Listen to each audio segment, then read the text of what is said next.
Welcome to another edition of Secrets of the Super Rich Friday. I'm Tim McNeely, I'm your host, and we're going to help you build an amazing life of significance so you can take care of the people you love, support the causes you care about, change the world for the better. But I want to ask you a question, right? What's the difference between boys and men? A lot of times people say it's just the size and expense of their toys, but you know there's so much more to that. And today I want to share with you something that the super rich do really, really well. And they don't necessarily focus on material possession. They focus on experiences. And that's what we want to talk about today is buy experiences, not more stuff. And here's why you may want to consider doing that. And, when we look at really kind of the secrets of the super rich and what they're up to, they understand this so well. They understand that, right, spending money on experiences rather than goods can oftentimes lead to greater happiness and more satisfaction for you. They also realize that oftentimes smaller and frequent experiences, they may just have a bigger impact than really spendy sporadic ones. And buying those physical goods, they can certainly make you happy. And experiences, though, they can be a much, much wiser way sometimes to spend your money. And so often we do spend our money on the people we care about. We're doing so much more than simply buying things. You're doing so much more than simply buying things. Your goal, most likely, through those experiences is to build meaningful connection on a deeper level so that you can have that happiness and well-being. But are you spending your money in a way that helps you achieve those results? Have you thought about that? Well, the answer for most of us is probably not. Many of us really don't spend in a way that helps us truly get what we want. Our spending habits don't necessarily always spark joy in us. But the good news is we've got some good news for you.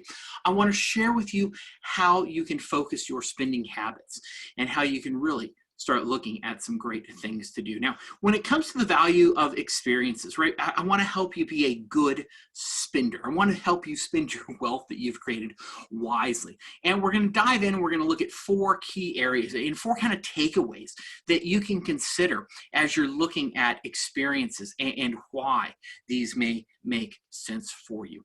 First, we kind of already touched on this, right? As you think about spending wisely, here's 4 ideas. 1, think small and frequent, right? It's easy for you to dream of a really big trip, right?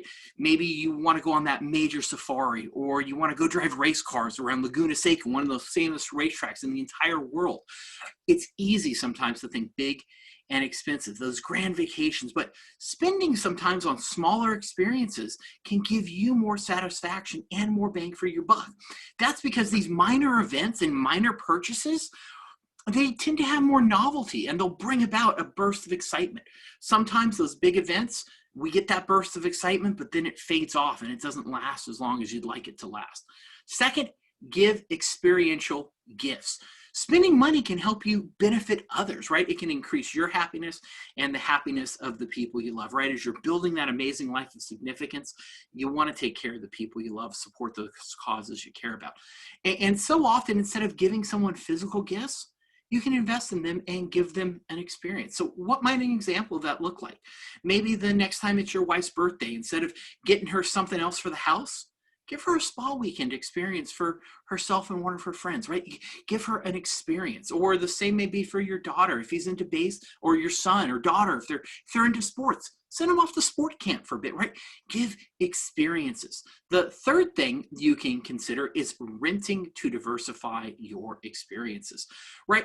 I love cars. That's my passion. But I don't have a budget to buy a whole lot of cars. But I do have a budget to rent and to enjoy things. So, I'm going to go to Vegas here and I'm considering renting some exotic cars, 24 hours, right? Drive around and to buy a brand new Ferrari 488, it's $250,000. To rent one for the weekend, it's about $1,000.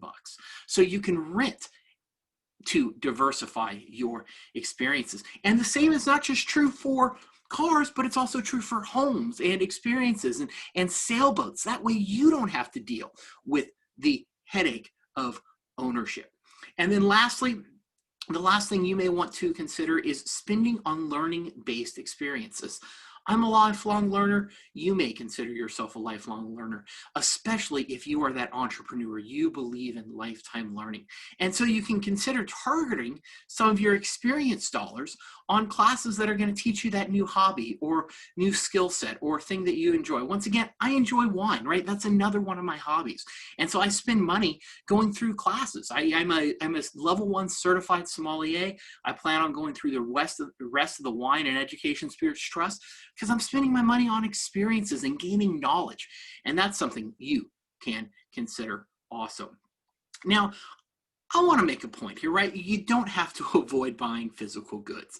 Physical goods, they certainly can and do make us happy. There's a lot of fun in owning things, but you may just get more joy out of life as you align your buying with those experiences. What might an example of that look like for you? Well, maybe your family enjoys mountain biking, and so you can invest in buying some mountain bikes for your family. Even buying a tricked up television can be really rewarding because now you can watch those shows with your friends and family and have great conversations about those shows afterwards, right? It can become that great social connection that you're looking for. And so in conclusion, what do you want to consider? You got a lot of ways that you can spend your money. The super rich have a lot of ways that they can spend their money. But if you want to live your best life, then you may just want to consider spending your money on the types of purchases that can maximize your happiness and the happiness of those around you. I'm Tim McNeely. I'm in your corner. Make it an amazing day.